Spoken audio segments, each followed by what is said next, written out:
Well, how refreshing to talk positively of the Patriots' most expensive offensive prize of the offseason. We can Diggs it. Stefon was off the boat and back on the former grounds of the GOAT as he rejoined the New England Patriots at OTAs. Plus, sigh of relief time, everyone. Drake actually didn't throw 4 picks in 8 attempts. He actually went 14 for 16. Oh my gosh, MVP season confirmed. Or rather, just everyone calm down. Things are looking more like we thought they would. Meghan Ottolini was there at OTAs. She's here with us. It's time for fresh 6 rings and football things. Hey, whatever it takes, man. It's all about winning, all right? Winning on 3. 1, 2, 3, win! Celebrating the heroes of Foxborough's past. Hannah with a good block. Look at Grover. All the way. Watch the block of number 73, John Hannah. The champions of the dynastic era. Adam Vinatieri booms a 48-yard field goal, and the Patriots are Super Bowl champions. The Patriots of tomorrow. We're going to remove entitlement from our football team. We're going to earn the right to be here every single day. And the fans whose faith never wavers. This is 6 Rings and Football Things.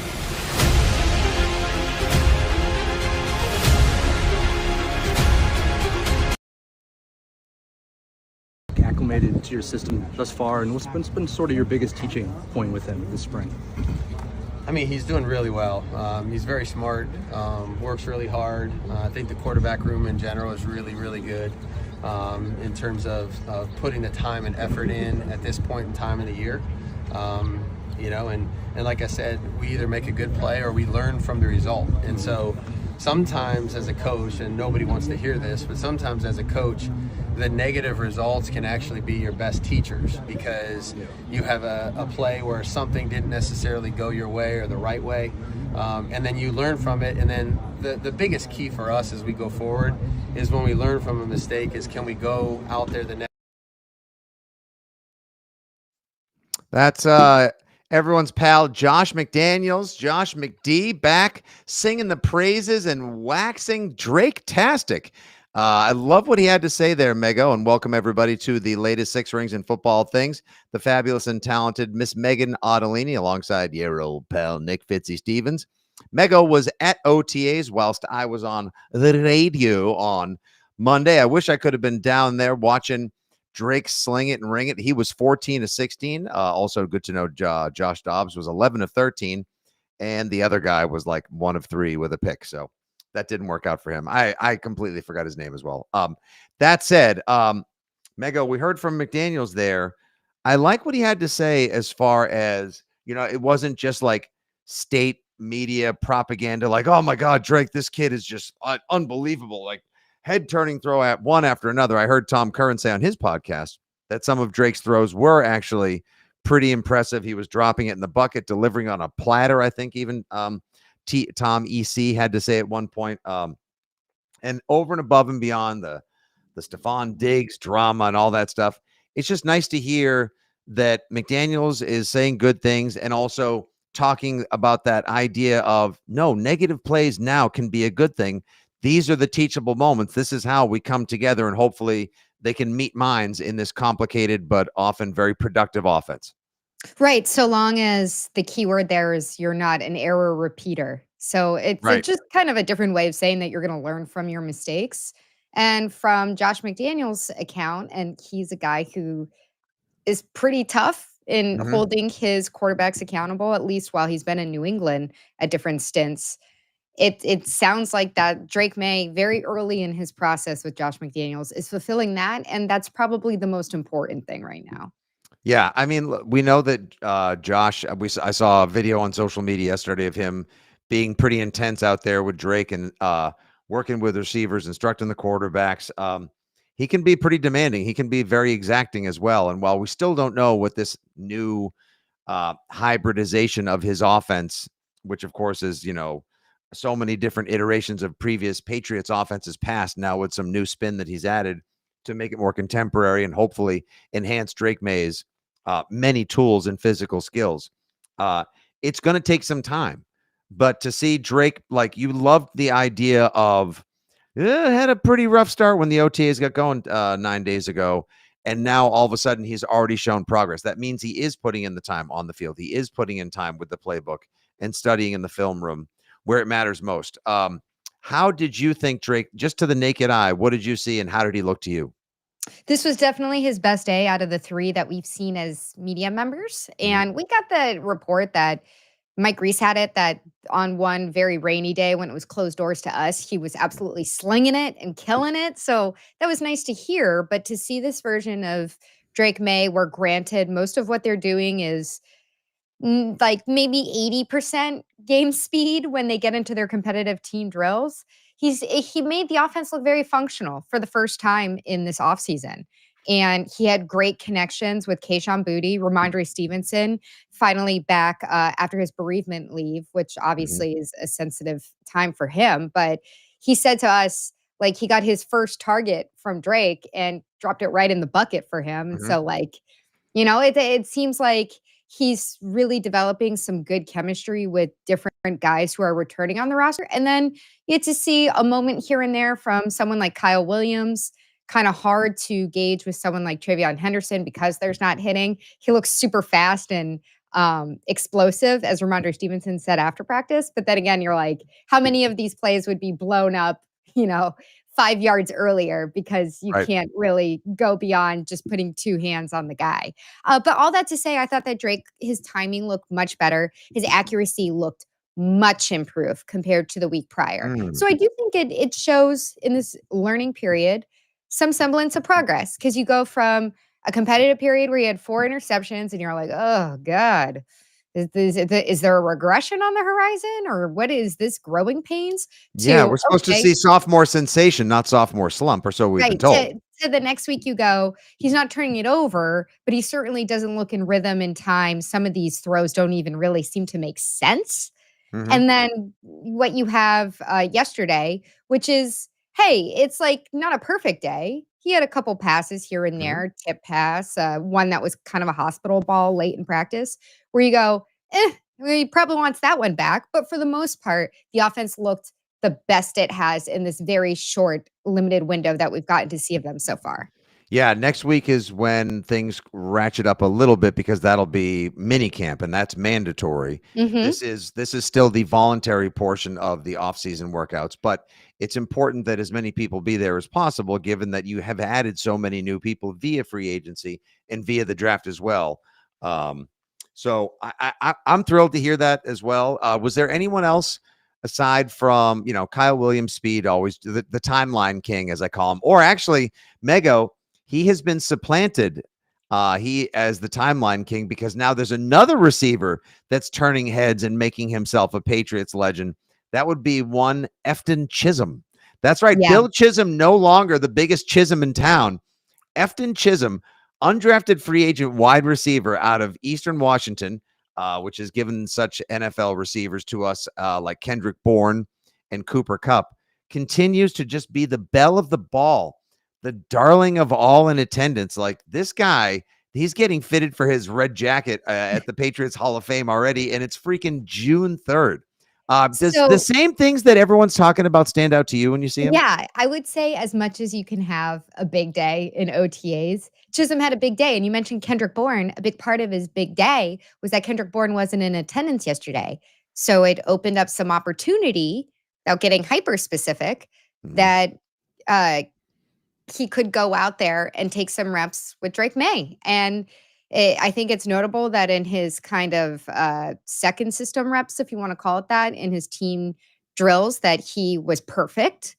And Yep. some of this, I guess my only question with this, he looks really good so far. And I certainly have made lots of notes throughout the Mhm. days that we're there going, up, there he is, 86 again. There he Yep. is. Josh Dobbs loves looking at that 86. There he is in with Drake. He catches a pass. You make those notes and then you go, if they're going 80% speed, and this is a guy who kind of has that Julian Edelman-ness to him where he looks like he's always trying to go 110%. Mhm. Now, when you get into full speed and you get into pads and you get into hits and everything, he's a smaller guy. Does he still pop out the same way? I think that's the question we'll get at the end of summer, but he's certainly looking like he belongs right now.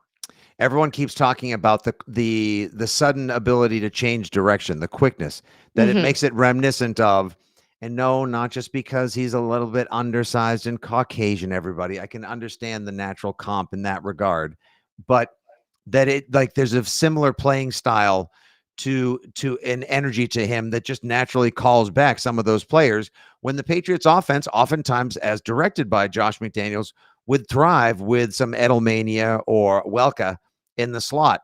And He's while got people think Pop Douglas is going to be that guy or something, but like maybe just out of nowhere he pops and hits. Sure, there's always somebody like him, but maybe just maybe they could have found a diamond in the free agent rough with this kid. Yeah, this is gonna sound weird. He's got legs like tree trunks, you know, and Chism? that's yeah, and that's the kind of runner that he looks like on the field. Like he looks like he's got like a powerful lower body where I was saying this to someone at practice yesterday. You know when someone has like a certain gait in their Mhm. run where they Yep. look like they're trying hard? Yes. That's him. That's it. You know, like Yes. he runs and he cuts with a lot of power. Whereas if you look at some other athletes, I'm thinking of somebody like Jason Tatum, someone like A little Christian more Gonzalez. little more delicate or deliberate. Yeah, it's more like gazelle-like. And so if you Right. wanna get an idea of very early on what kind of cutter, what kind of the way that he moves on the field, he's more of that kind of like power runner, fast cuts, you know, twitchy energy, that Patriots fans are very familiar with. There's also been we got a question right here. Jason Morris, who's watching live on Facebook, wanted to know any sighting of the offense with a fullback. I think there's a Brock Lampke or Lampke, who's also a free agent.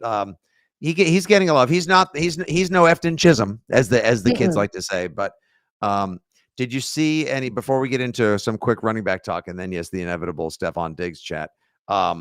Did you see any fullback usage when you were there? Little bit throughout these first 3 practices, but I would say what's important to keep in mind here is something that Josh McDaniels said yesterday, which I think is like just a good reminder. The amount of stuff that they're doing for the first time when they're out there at this point in the summer is high. It's kind of like they're trying new stuff in front of us all the time. And one of the things that McDaniels highlighted yesterday is like they have just gotten to 3rd down. They haven't even started their work in the red zone. We haven't seen them do any red zone work yet. And it sounds like that's not something that they're even doing behind closed doors. So what we're seeing right now is maybe some trial and error or hey, we're installing this, but we've got to see how it looks. You know, we don't know. They're trying out and seeing what fits. And I think McDaniels was pretty transparent yesterday in saying, we don't know what we're keeping here and what's going. Right. So this is experimentation time. It's an outdoor football lab. Exactly. It's install, it's learning, it's getting to know all these new faces. It's kind of like throwing a bunch of stuff against the wall and seeing how much of it is going to stick and what's worth holding on to when you get to mandatory minicamp and then when you get into actual training camp. So regarding I've heard Hunter Henry looks great, that he's maybe looking midseason form, or I believe as I think maybe Mike Giardi told us that easily the one that jumps out because he's the most dependable, sure-handed. Like I think he's going to be a great fit in the Josh McDaniels offense as well. And how is Josh McDaniels supposed to know what's going to work? Sure, you can run a sim on a computer, you can map it up and talk through and even walk it through, but until you actually start getting it out there, like you said, at 80% speed, how is one supposed to know what's going to work, what works for one particular player's skill set, so what may work for a Bourne doesn't for a Chism, what's a good kind of play for a Henderson may not be as good for a Stevenson. Speaking of which, Ramondre Stevenson, as you noted, was back from his bereavement leave.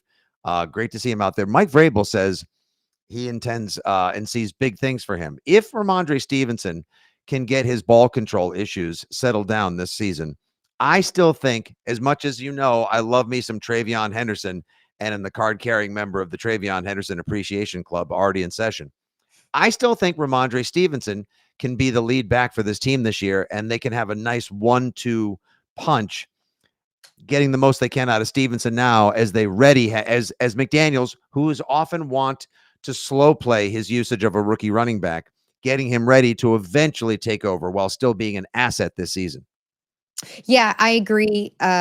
It's going to be really interesting to watch this entire running back room. We've talked a lot about the wide receivers, but Josh McDaniels, if you're to believe some of what we heard from some of our friends like Tommy Curran, using that perhaps Josh McDaniels is going to look at Drake Maye and say, buddy, I'm not putting the training wheels back on you, but like you got to wear a helmet and knee pads when you're on this bike to start out with me because we can't suffer 2 to 3 turnovers every single game and get off to a good start. And if you're Right. doing that, who becomes your number one back? How much are you splitting the reps between Ramondre Stevenson and Travion Henderson? Does Ramondre Stevenson fix a lot of the ball security issues that he had last year that he was very open to talk about yesterday? And then where are you working Antonio Gibson into that as well? Because if you want to have this balanced offense and have Drake Maye kind of ease into who you hope him to be after Thanksgiving, it's going to be putting that load back on the running back group. So I think it's encouraging to hear that Josh McDaniels still has this confidence in Ramondre Stevenson, especially since you paid the guy a big extension and he's still here. When he wasn't here, he got paid. Yeah, he got paid last year by the previous administration. Yeah, and that you don't have to put so much on Travion Henderson to start. Because again, like he looks great so far. He's getting really high level reps so far and big opportunities, but it's so early to look at these plays and say, what's he actually going to look like when the pads are on? Right. I have high hopes and big expectations for him as well. I read an ESPN article recently where they had predicted all of the offensive stats for all the rookies in the NFL this year. And Travion Henderson, he was the only one to make any impact offensively speaking, but it's like Kyle Williams and Travion Henderson. Though Efton Chism will be spoken about and heard from soon enough. He's under the radar. Yeah, exactly. Right next to on the national level, they're always a beat behind. Right next to Lan Larison, children's magician. I love that guy. So they said ESPN projected, not predicted. Nice how I fuse those together in my own little portmanteau. Projected 7 touchdowns for Henderson this year, which I think would be incredible, but that's a lofty reach. No rookie running back has had more than 6 in a Josh McDaniels offense. No rookie running back has ever eclipsed the 1,000-yard mark in a Josh McDaniels offense as well. The leading running back as a rookie was Sony Michel with 918 yards in 2018, but obviously he was also the primary back that particular season. Second was Lawrence Maroney back in 2006, but he was taking over for the bloated corpse of Corey Dillon at that point. So again, he was kind of the focal point. I did a little looking around last week because I started thinking, pass pro's tough. You got largely a new offensive line. David Andrews, of course, retired. What a great Patriot he was. Very emotional second half of the day yesterday down there at Gillette. And I kept thinking, the Patriots offense needs to be run focused this year. I think my thinking is, and I was trying to comp it to a previous or recent Patriots offense as to what would be a best case scenario. And my ceiling, if you will, or my comp for the Patriots offense would be a best case scenario. This was a Josh McDaniels offense, was 2012. The Patriots, I don't know if you know this, the Patriots have their second best offense all time is 2012. It's a top 5 all-time offense. They set the NFL record for the most first downs in a season. They had Tom Brady threw 25 touchdowns, 12 picks, 4,300 yards. I think anybody would take that season from Drake Maye. Some might say like, oh, only 25 touchdowns. He had 15 in 10 games last year. I think that would be optimal, but also the running game that year was huge. Brandon Bolden and Stephen Ridley and Shane Vereen had thousands of yards. Ridley had 12 touchdowns as well. I think Bolden had 5 or 6. They were basically an up-tempo, quick read, run first, play action offense. And yeah, sure, you had Gronk and you had half a season of Gronk and Hernandez as well, but I think the talent they have here matches up reasonably well with what they had back then. How do you feel about the idea of this being a surprising people as everyone focuses on Drake and Diggs and of course the legend of Chism? How do you think about the idea of this Patriots team being a run-centric team or a run-first team? I think depending on how talented Travion Henderson looks, that's the big question. Because we basically know who Ramondre is. When he can control the ball, he's excellent at splitting reps with another guy. That's where he excels the most. So if you have Travion Henderson in there and able to act as even a Damian Harris level guy, I think that you can lean on the run game in a way that alleviates a lot from Drake Maye's play. And hey, let's also think about, I'm not saying that Drake's going to be like Lamar Jackson or even Jaden Daniels in terms of his rushing, but Drake Maye is a running weapon too. And we Right. didn't That's there's an element we're completely overlooking, the right, fact that which he can you be a didn't gazelle. which you got to see with a little bit at times with like a Matt Castle, but you Mhm. never saw with Brady. So that would add an interesting wrinkle to what McDaniels could do too. Of course, you saw a little bit of it with Cam Newton, but that was a very broken down season. So I feel like that doesn't count as much. But yeah, I think that's an interesting strategy to go down. And certainly you look at what's going on in the receiver room right now, aside from boats and rehabs and everything, you just can't sit here at this point in the season and feel super strong about or super optimistic and confident about the Patriots receiver room. Yeah. There's not really anything to go on. You go, yeah, It's a bigger Kayshon question Boutte. mark. It's a much bigger question mark, but like Henderson's coming in with a great resume and high hopes and great expectations, and Ramondre Stevenson and also like Antonio Gibson. Like there's a great case to be made that the talent between Stevenson, Henderson, and Gibbs, Antonio Gibson says you need not Gibbs. My God, I'd kill my kingdom for Jahmyr Gibbs, but listen, if Travion Henderson is Ocean State job lot Jahmyr Gibbs this year, we win. But there's an argument that can be made that those three running backs merit that this should be a run-centric team, and that is right now, without having to learn this new version of the McDaniels offense, those guys would be your best assets to lean on, which will also make for a better passing game for Drake or give him time if you have a strong running game first. And it's also a lot easier for Will Campbell to be a run blocker than it is a pass blocker in his rookie season too. Yeah, yeah, I'd agree with that. So are we Yeah. gonna get to Steph Diggs? Because it was big All for him right, yesterday. fine. I know we went 22 minutes without getting into Steph Diggs, but you got to tell me he comes waltzing out, says, good to see y'all, had high energy. And I got to say, though, you could notice when he was running that one leg doesn't flex it's his right leg, I believe, where I believe he had the surgery, because one leg doesn't look like it's quite as flexed out or like doesn't have quite the same strength yet. That said, dude was moving for Mhm. somebody who had ACL replacement surgery just over 7 months ago. Yeah, I would say in this case, it was a rare case of being able to look at the individual workouts or those position group drills that I talk about, like we get to film, and that's what you see on social media hours after practice. A lot of times those things don't mean anything, but when you're Mhm. looking at how a player moves and how confident he looks and comfortable, I think that was very indicative for Steph Diggs. He Yep. was in some of the team drills early in the practice. Honestly, I thought those were like 50% speed drills. Mhm. So he was in there for a ton of reps, and that's a great sign. And I think Yep. a lot of us were really surprised that he was out there as much as he was. Not But just on a side field riding a bike or observing, but actually right. like running drills, cutting hard out there. Like who was he In the working with? Jalen Polk. He was there. Like yeah, he was and working in with the him on position separation. Yeah. Yeah.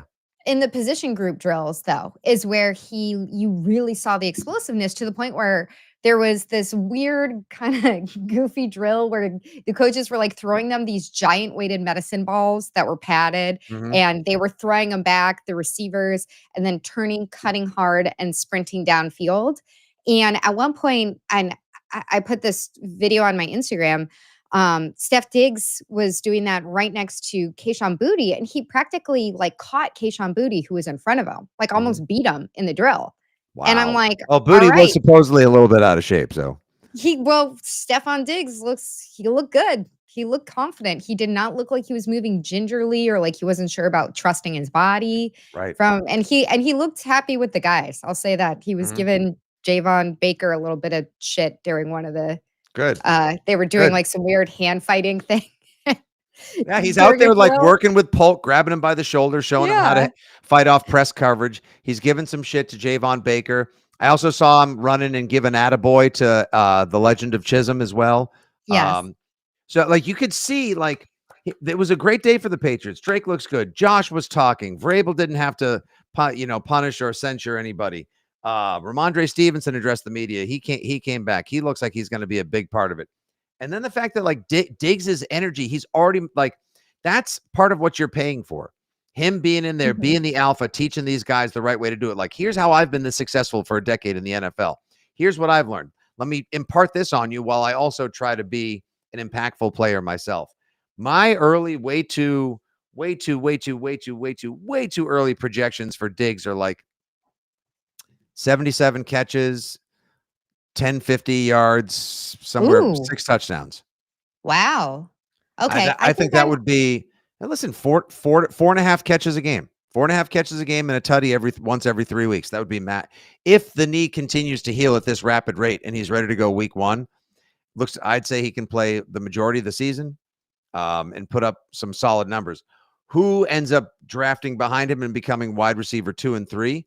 That's part of the fun of the rest of the OTAs, mini camp next week, which we'll be there for, and of course training camp, which starts at the end of July. Yeah. I think the important thing right now is to look at, is he going to be there for week 1?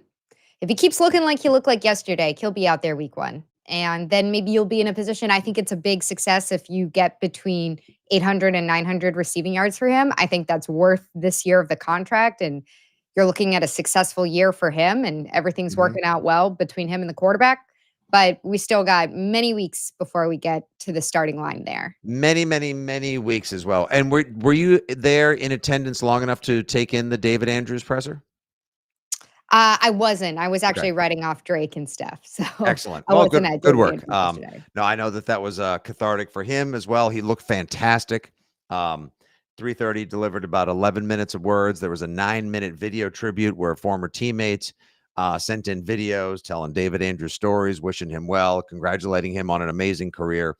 I think he's going to have an awesome second football life, possibly as a coach. I definitely can see a broadcast career for him. There's a high degree of relatability and affability to David Andrews.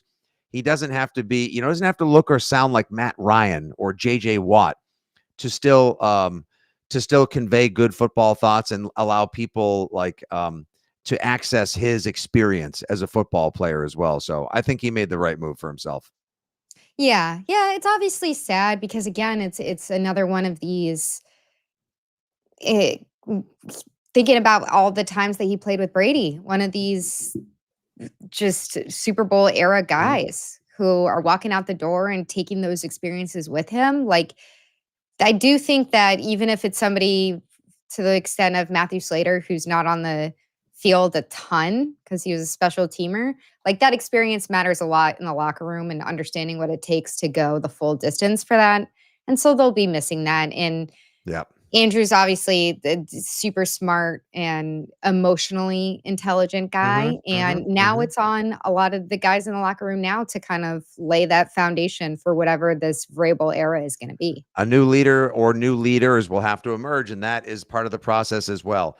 Mego, great stuff. Love having you down there. Love the perspective and the insight that you bring.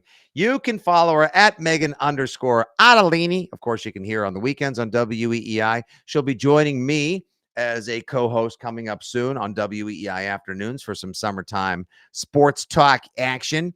And you can read her at weei.com. You guys know where you can find me, the bottom of a pint glass on afternoons or hanging around the local brewery, your old pal Fitzy GFY. Thanks for listening to and watching across the WEEI and Fitzy GFY socials, the latest edition of Six Rings and Football Things. Please like, share, subscribe, tell your friends. This is the best Foxborough football fan forum around town and all over Pats Nation. And once again, if you would like to be part of our feedback forum and wouldn't mind sharing your email address with us, you can go ahead and send that to me at townienews, TOWNIENEWS @gmail.com, or go ahead and slide right on in those DMs on the X platform at Fitzy GFY. We're looking to do everything we can to improve this podcast and Pats fan experience for you, the good people of Six Rings and beyond. Take care. God bless. We'll talk to